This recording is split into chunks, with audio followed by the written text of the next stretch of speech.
الحمدللہ رب العالمین الصلاۃ والسلام علی سید الانبیاء والمرسلین اما بعد اعوذ باللہ من الشیطان الرجیم بسم اللہ الرحمن الرحیم رب اشرح لی صدری ویسر لی امری واحلل عقدۃ من لسانی یفقہوا قولی قال اللہ تبارک و تعالی رب ارحمہما کما ربیانی صغیرا صدق اللہ العظیم۔ ناظرین، مثالی ماں کی سیریل ہماری چل رہی تھی، آج اس کی آخری قسط آپ کے سامنے ہم اس ویڈیو میں رکھیں گے، اور آج کی اس ویڈیو میں ماں کی عظمت پر تھوڑی سی ہم بات کریں گے کہ اللہ تبارک و تعالی نے والدہ کی صورت ہم پر کتنی بڑی مہربانی کی ہوتی ہے، اس کا ادراک ہمیں ان کی موجودگی میں ہونا چاہیے تاکہ اس رحمت اور اس مہربانی کا ہم زندگی کے اندر بہتر طریقے سے قدر کر سکیں اور ان سے بہت ساری دعائیں جو ہیں وہ لے سکیں، دعائیں حاصل کر سکیں اور اپنی دنیا اور آخرت کو بہتر بنا سکیں۔ والدہ کی عظمت کے حوالے سے اگر ہم دیکھیں تو اللہ تبارک و تعالیٰ کے پیارے رسول صلی اللہ علیہ وسلم نے اس حوالے سے بہت زیادہ تاکید کی ہے۔ ایک صحابی کے بارے میں آتا ہے کہ وہ نبی صلی اللہ علیہ وسلم کے دربار میں آئے اور کہنے لگے، اللہ کے رسول، مجھ سے بہت بڑی غلطی ہو گئی ہے، میں نے بہت بڑا گناہ جو ہے مجھ سے سرزد ہو گیا ہے، میں کس طریقے سے اپنے اس گناہ کو معاف کراؤں؟ نبی صلی اللہ علیہ وسلم نے فرمایا، جاؤ اپنی والدہ کے پاس اور اس سے کہو کہ وہ آپ کے حق میں دعا کریں۔ اور فرمایا کہ والدہ کی دعا آپ کو اس گناہ سے بچا سکتی ہے۔ ماں کی عظمت کے حوالے سے امام بخاری کا بھی مشہور واقعہ ہے۔ آپ جانتے ہیں کہ وہ بچپن میں نابینا تھے، ان کی والدہ نے ان کے لیے دعائیں کی، اللہ تبارک و تعالیٰ نے والدہ کی دعاؤں کی وجہ سے امام بخاری کی جو بینائی تھی آنکھوں کی، اس کو بہتر طریقے سے لوٹا دیا۔ یہ ماں کی عظمت ہے، والدہ کی دعاؤں کا آپ کہہ سکتے ہیں کہ ایک اثر ہے۔ ناظرین، ایک اور صحابی کے بارے میں یہ بات آپ نے یقیناً سنی ہوگی کہ والدہ اس سے ناراض تھی، کسی مسئلے پر اس سے جو ہے والدہ ناراض تھی، اور اس شخص کا اس دنیا سے رخصت ہونے کا وقت قریب ہوا تو اس کی جو جان کنی تھی وہ ختم نہیں ہو رہی تھی، یعنی اس کے بدن سے روح جو ہے وہ نکل نہیں رہی تھی، بڑی سخت تکلیف کے اندر مبتلا تھا۔ نبی صلی اللہ علیہ وسلم کے دربار میں صحابہ گئے اور انہوں نے یہ واقعہ سارا ان کے سامنے رکھا۔ نبی صلی اللہ علیہ وسلم نے فرمایا کہ کیا اس شخص کی والدہ زندہ ہے؟ تو صحابہ نے کہا، جی اللہ کے رسول صلی اللہ علیہ وسلم، اس کی والدہ زندہ ہے، لیکن وہ اس سے ناراض ہے، زندگی کے اندر وہ اپنی والدہ کی صحیح معنوں میں قدر نہیں کرتا تھا، والدہ کی باتوں کو اس طریقے سے نہیں مانتا تھا، والدہ اس سے ناراض ہے۔ نبی صلی اللہ علیہ وسلم نے فرمایا کہ جا کر اس کی والدہ سے کہو کہ اپنے بیٹے کو معاف کر دیں تاکہ اللہ تبارک و تعالیٰ اس بیٹے کے اوپر رحمت کا سلسلہ کرے اور اس کی جو روح ہے وہ اس کے بدن سے آسانی سے نکل سکے۔ صحابہ جب اس کی والدہ کے پاس آئے اور ان کے سامنے اس بات کو رکھا تو والدہ کا دل بہت زیادہ دکھایا تھا اس فرد نے، تو وہ معاف کرنے پر تیار نہ ہوئی۔ نبی صلی اللہ علیہ وسلم کو جب یہ بات معلوم ہوئی تو آپ صلی اللہ علیہ وسلم آئے اور حکم دیا صحابہ کو کہ آپ لکڑ جمع کریں، سوکھی ہوئی لکڑ کو جمع کیا جائے تاکہ اس لکڑ کو جمع کرنے کے بعد ہم اس شخص کو یہاں پر زندہ جلا دیں، کیونکہ اللہ تبارک و تعالیٰ اس شخص کو معاف نہیں فرمائیں گے کہ اگر اس کی ماں جو ہے اس کو معاف نہیں کرتی۔ ماں کو جب یہ بات معلوم ہوتی ہے کہ اللہ تبارک و تعالیٰ کے پیارے رسول صلی اللہ علیہ وسلم نے یہ حکم دیا ہے تو فوراً وہ اٹھتی ہے اور دوڑتے ہوئے آپ صلی اللہ علیہ وسلم کے پاس پہنچتی ہے اور کہتی ہے کہ آپ کیا یہ میرے بیٹے کے لیے کر رہے ہیں؟ تو نبی صلی اللہ علیہ وسلم نے فرمایا کہ اگر آپ اس کو معاف نہیں کریں گے تو اللہ تبارک و تعالیٰ اس کو اسی طریقے سے سزا دیں گے۔ تو اس کی والدہ نے اس منظر کو دیکھ کر اپنے بیٹے کو معاف کیا، جو ہی معاف کیا تو اس کے بیٹے کے بدن سے روح جو ہے وہ آسانی سے نکل گئی۔ ناظرین، یہ جو آپ کے سامنے میں نے حدیث کی صورت میں یہ دو واقعات جو رکھے ہیں، اس میں آپ سب کے لیے، ہمارے لیے بہت سبق ہے کہ ہم کس طریقے سے اپنی ماؤں کی جو عظمت ہے، والدہ کی جو قدر ہے، اس کو کس حد تک ہم بہتر طریقے سے کرنے میں کامیاب ہوتے ہیں۔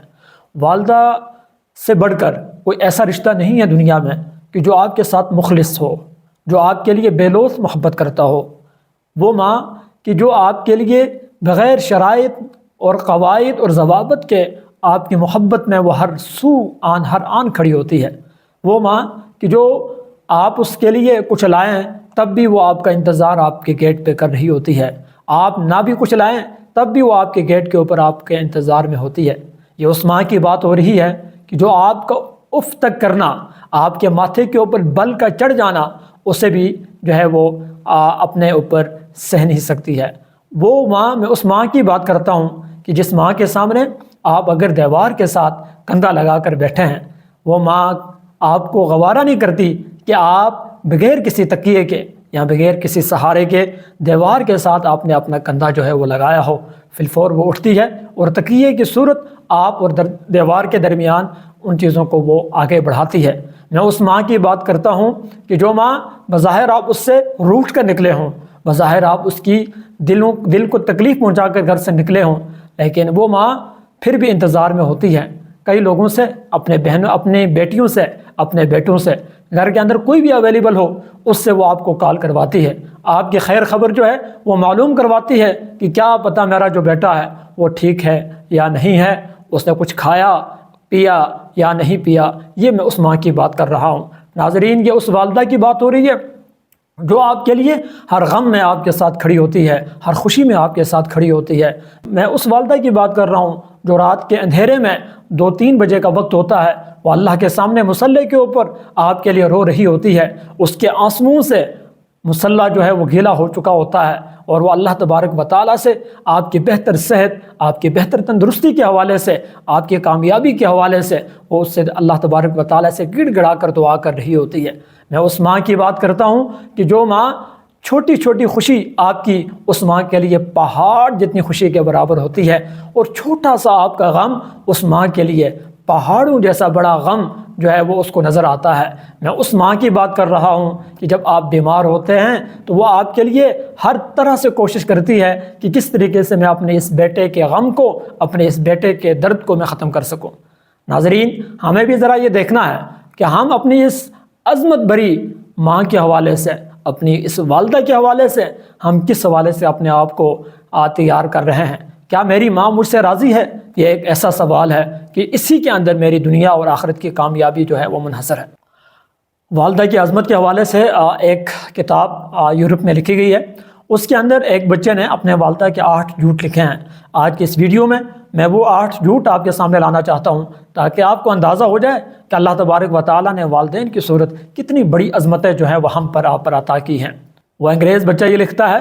کہ میری والدہ نے مجھ سے 8 جھوٹ بولے ہیں، اور اس کی پوری تفصیل جب وہ بتاتا ہے وہ یہ کہتا ہے کہ پہلا جھوٹ جو میری والدہ نے مجھ سے کہا وہ یہ تھا، وہ یہ لکھتا ہے کہ پہلا جھوٹ میری والدہ نے مجھ سے جو کہا وہ یہ تھا کہ ہم بچپن میں غریب تھے، ہمارے پاس کھانے پینے کی وافر چیزیں نہیں ہوتی تھی، والدہ دسترخوان لگاتی، چاول بناتی، چاول پکاتی اور میرے سامنے اس کو لا کر رکھتی، اور میں جب کھانا شروع کرتا والدہ اس کو نہ کھاتی، ایک چاول کے ایک دانے کو بھی اٹھا کر وہ منہ میں نہ لے کے جاتی۔ میں والدہ سے کہتا کہ آپ بھی کھاؤ، والدہ یہ کہہ کر مجھے تسلی دیتی تھی، بیٹا مجھے بھوک نہیں ہے۔ تو وہ یہ لکھتا ہے کہ یہ پہلا جھوٹ تھا جو والدہ نے مجھ سے بولا، بھوک ہوتے ہوئے اپنی بھوک کو میری بھوک کے اوپر اس نے قربان کیا۔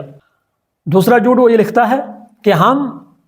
کہیں دریا کے کنارے گئے اور وہاں جا کر ہم نے مچھلیاں پکڑی، 2 مچھلیوں کو پکڑا، گھر لے کر آئے اور والدہ نے اسے صاف کیا، بنایا، بہترین قسم کے کباب بنائے اور مجھے وہ بہت پسند ہے، میں نے اسے کھانا شروع کیا۔ والدہ کے سامنے بھی دسترخوان کے اوپر پلیٹ کے اندر یہ چیزیں موجود تھی، لیکن والدہ نے ان مچھلیوں میں کسی بھی ایک بھی چیز کو نہیں کھایا۔ میں نے والدہ سے کہا کہ اسے کھائیں آپ بھی، تو والدہ نے کہا بیٹا مجھے مچھلیاں پسند نہیں ہیں، آپ کھاؤ۔ وہ یہ کہتا ہے کہ مچھلی پسند تو تھی، بھوک بھی تھی، لیکن اپنے بیٹے کی پسند کے اوپر میری والدہ نے اپنی پسند کو قربان کیا۔ ناظرین،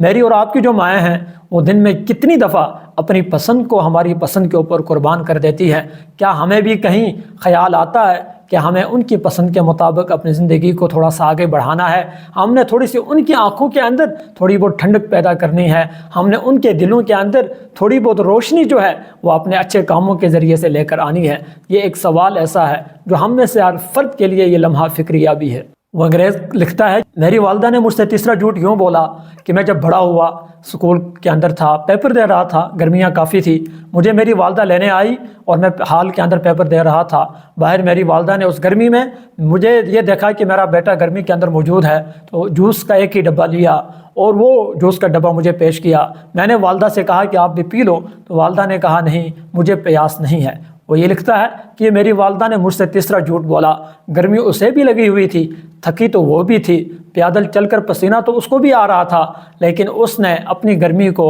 برداشت کیا، لیکن اپنے بیٹے کی گرمی اور پسینے کو برداشت نہیں کیا۔ میری اور آپ کی جو مائیں ہیں وہ دن میں کتنی دفعہ اپنی جو گرمی، اپنی جو پریشانی ہے اس کو برداشت تو کر لیتی ہے، لیکن ہمیں پریشان ہوتے ہوئے دیکھنا اسے برداشت نہیں ہوتا۔ وہ انگریز یہ لکھتا ہے کہ میری ماں نے مجھ سے چوتھا جھوٹ یہ بولا، جب میں بڑا ہوا، سکول کے خرچے کھلنے لگے، فیسز وغیرہ میری بڑھنے لگی، تو ظاہر ہے کہ اور کوئی کمانے کا ذریعہ نہیں تھا۔ میری والدہ پاس ہی ایک فیکٹری میں گئی اور وہاں سے ماچس کا ٹھیکہ لیا اور ماچس کی تیلیاں جو تھی وہ اس ڈبے کے اندر پیک کرنا شروع کر دی۔ وہ بہت ساری چیزوں کو، بہت ساری ماچس کی ڈبیوں کو رات گھر کو لے کے آتی اور پوری رات ان ڈبیوں کے اندر ماچس کی تیلیوں کو بھرتی رہتی۔ میری رات 2، 2:30، 3 بجے آنکھ کھلتی، میں آواز دیتا کہ ماں آؤ آرام کر لو، آپ کو بھی نیند آ گئی ہوگی، لیکن میری وہ ماں محبت بھرے انداز میں کہتی تھی بیٹا مجھے نیند نہیں آئی۔ وہ یہ لکھتا ہے کہ یہ میری ماں نے چوتھا جھوٹ مجھ سے کئی دفعہ بولا۔ نیند بھی آئی ہوتی تھی، تھکاوٹ بھی بہت زیادہ ہوتی تھی، لیکن میری خاطر اپنی نیند کو قربان کر دیا، اپنی تھکاوٹ کو قربان کر دیا۔ ناظرین، میری اور آپ کی جو مائیں ہیں وہ کئی دفعہ اسی طرح اپنی تھکاوٹ، اپنی نیند، اپنا آرام، اپنا سکون جو ہے وہ ہمارے لیے قربان کر دیتی ہیں، لیکن سوچنا یہ ہے کہ ہم ان کے لیے کتنا جو ہے بیتاب ہوتے ہیں، ہم انہیں کتنی خوشیاں دیتے ہیں، ہم ان کی آنکھوں کے اندر کیا ٹھنڈک کا ذریعہ بن رہے ہیں یا نہیں۔ پانچواں جھوٹ وہ انگریز لکھتا ہے کہ جب میں بڑا ہوا تو میری ڈگری بھی اچھی طریقے سے مکمل ہوئی، مجھے اسکالرشپ ملی امریکہ کی ایک اچھی یونیورسٹی کے اندر۔ وہاں جب میں گیا، میں نے اپنی یونیورسٹی کی ڈگری کو مکمل کیا، وہاں مجھے اچھی جاب بھی ملی، اور جاب ملنے کے بعد میں نے وہاں پر شادی بھی کر لی۔ اب میں نے اپنی ماں کو اپنے پاس بلانا چاہا، لیکن میری ماں نے کہا بیٹا میں وہاں نہیں آ سکتی، مجھے بڑے مکانوں میں رہنا اچھا نہیں لگتا، آپ اپنے اہلیہ کے ساتھ وہاں پر بہتر طریقے سے رہ لو، اپنا ڈھیر سارا خیال بھی رکھ لو۔ لیکن وہ انگریز یہ کہتا ہے کہ یہ میری ماں نے مجھ سے چھٹا جھوٹ بولا کہ در حقیقت وہ اس بہتر بڑے مکان میں رہنا اس کے لیے مسئلہ نہیں تھا، لیکن وہ مجھے میرے اوپر اخراجات اور میرے اوپر مزید کوئی اس طرح کی چیزیں ڈالنا نہیں چاہتی تھی۔ ناظرین، اگر ہم دیکھیں ہماری جو مائیں ہیں، آج کل صورتحال اسی طرح کی ہے کہ وہ بیٹے جب ترقیوں کو چھو رہے ہوتے ہیں، لیکن ہماری مائیں اسی گاؤں کے، اس دیہات کے، اس کمرے کے اندر رہنا پسند کرتی ہیں۔ اس کی ایک بنیادی وجہ یہ بھی ہے کہ وہ اپنے بیٹے کے اوپر اخراجات کے سلسلے کو مزید بڑھانا نہیں چاہتی، لیکن ماں کے اوپر خرچ کرنے سے کہاں خرچہ بڑھتا ہے۔ ماں کی خدمت کرنا یہ تو قسمت والوں کو نصیب ہوتا ہے کہ وہ کہیں اپنی ماؤں کی خدمت کر سکیں، وہ کہیں اپنے ماؤں کے لیے کچھ تھوڑی بہت محنت کر پائیں، اپنی ماں کے سامنے کچھ دیر کھڑے رہ سکیں، اپنے ماں سے اپنی محنت کے ذریعے کچھ دعائیں لے سکیں۔ یہ اللہ تبارک و تعالیٰ کی کچھ ہی لوگوں پر خاص قسم کی عطائیں ہوتی ہیں۔ وہ انگریز لکھتا ہے کہ میری ماں نے مجھ سے یہ بولا کہ جب میری تنخواہ بہتر طریقے سے بڑھ گئی، اب میں وہاں پر الگ رہ بھی رہا تھا، میں اپنی والدہ کو کچھ خرچہ وغیرہ بھیجتا تھا پیسوں کی صورت میں، وہ جب میری والدہ کو وہ پیسے پہنچتے تو میری والدہ ان پیسوں کو واپس اسی طریقے سے بھیج دیتی اور ساتھ یہ کہہ دیتی بیٹا آپ شہر کے اندر رہ رہے ہو، وہاں آپ کے اخراجات زیادہ ہوں گے، وہاں آپ کے معاملات زیادہ ہیں، تو اس لیے آپ خرچ کر لو۔ اور یہ وہ لکھتا ہے کہ میری ماں نے مجھ سے چھٹا جھوٹ بولا۔ ناظرین، اگر ہم دیکھیں آج کل بھی یہی کیفیت ہماری ماؤں کا رویہ ہمارے ساتھ یہی ہے کہ وہ آپ اگر ایکسپینس کر رہے ہوتے ہیں، آپ اپنے اوپر اخراجات کر رہے ہوتے ہیں، اگر اس میں سے مائنر سی اماؤنٹ اگر آپ اپنی والدہ کو دے رہے ہوتے ہیں تو آپ کی والدہ اس کو بھی واپس کر دیتی ہے، کسی نہ کسی طریقے سے آپ کے بچوں کو واپس دے دیتی ہے، آپ کی اہلیہ کو واپس کر دیتی ہے کسی اور طریقے سے، تاکہ میرے بیٹے کے اوپر بوجھ نہ آ سکے، تاکہ میرا جو بیٹا ہے وہ پریشانیوں کے اندر مزید اپنے آپ کو ڈھال نہ سکے۔ وہ انگریز یہ لکھتا ہے کہ میری ماں نے مجھ سے ساتواں جھوٹ یہ بولا کہ مجھے کہیں بعد میں پتہ چلا، جب میں امریکہ کے اندر شہر کے اندر موجود تھا تو کسی نے کہا کہ آپ کی والدہ بیمار ہو گئی ہے۔ میں دوڑتے ہوئے جب واپس گاؤں پہنچا، ہاسپٹل گیا تو دیکھا نرس نے کہا کہ آپ کی ماں کو کینسر ہو چکا ہے، وہ آخری سٹیج کے اوپر جو ہے وہ موجود ہے۔ میں دوڑتے ہوئے بھاگتے ہوئے اپنی ماں کے بیڈ کے پاس گیا تو میں نے دیکھا کہ وہ میری ماں ہڈیوں کی صورت موجود ہے، کمزوری کی آخری سطح کے اوپر ہے اور شدید قسم کے درد کے اندر جو ہے وہ مبتلا ہے، لیکن جب میرے اوپر اس کی نظر پڑتی ہے تو وہ اپنے آپ کو ریلیکس کرنے کی کوشش کر رہی ہے۔ میں اپنی ماں سے پوچھ رہا ہوں کہ ماں کتنا درد ہے، لیکن میری وہ جو ماں ہے یہ کہہ کر میرے بیٹے آپ کو دیکھ کر ہر درد جو ہے وہ رخصت ہو چکا ہے، اب مجھے کوئی درد نہیں ہے، میں بالکل ریلیکس ہوں۔ لیکن وہ یہ لکھتا ہے کہ یہ میری ماں کا مجھ سے ایک اور جھوٹ تھا، درد کی شدت کے وہ شدت کے اندر میری ماں موجود تھی، لیکن مجھے تکلیف نہ دینا چاہ رہی تھی، میرے دل کو تنگ نہیں کرنا چاہ رہی تھی، اس کیفیت کے اندر بھی جا کر اس کو میرا خیال تھا، اس کیفیت میں بھی وہ میرے بارے میں سوچ رہی تھی۔ ناظرین، یہ رشتے کہاں ملتے ہیں، یہ عظمتیں کہاں ملتی ہیں؟ آپ کی اگر ماں موجود ہیں، یقین جانے کہ آپ سے کوئی خوش قسمت نہیں ہے۔ آپ کو فی الفور اپنی اس ماں کے قدموں میں جا کر جھکنا چاہیے، اس کے قدموں کو جا کر بوسہ دینا چاہیے، اس سے دعائیں جتنی زیادہ لے سکتے ہو لے لیجئے۔ میں اس سلسلے سے خود گزر چکا ہوں، میں نے اپنی ماں سے دعائیں اس صورت میں دیکھی ہے کہ ماں منہ سے کہہ رہی ہوتی تھی، چند ہی لمحوں چند ہی سیکنڈز کے اندر میں نے ان کاموں کو ہوتے ہوئے دیکھا ہے۔ میں نے اپنی ماں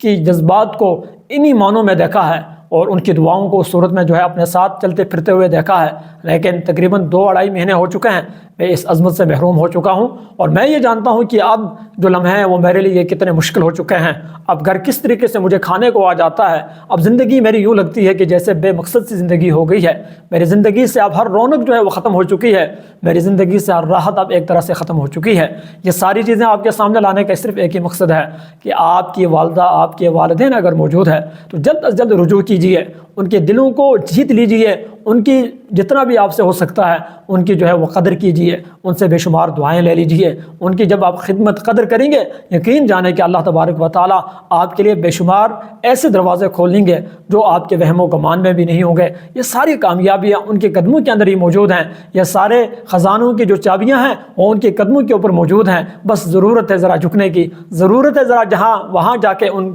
خزانوں کی چابیوں کو تلاش کرنے کی۔ ناظرین، مثالی ماں کی عظمت کے حوالے سے آج ہماری یہ سیریل مکمل ہو رہی ہے۔ میری آپ سے گزارش ہے، یہ ویڈیوز آپ کے سامنے لانے کا صرف یہ مقصد بھی ہے، بہت اہم مقصد یہی ہے کہ ہم اپنے زندگی کے اندر یہ جو رشتے اللہ تبارک و تعالیٰ نے ہمیں عطا کیے ہیں، ان رشتوں کی ہم قدر بھی کریں، اور اپنی زندگی کے اندر ان چیزوں کو معنی خیز بناتے ہوئے اپنے زندگی کو آگے بڑھائیں، اور زندگی جب ہماری ختم ہو رہی ہو اس ٹائم ہم اطمینان کے ساتھ اللہ تبارک و تعالیٰ کی طرف اپنا وہ جو آخرت کا سفر ہے وہ کر سکیں۔ السلام علیکم ورحمۃ اللہ وبرکاتہ۔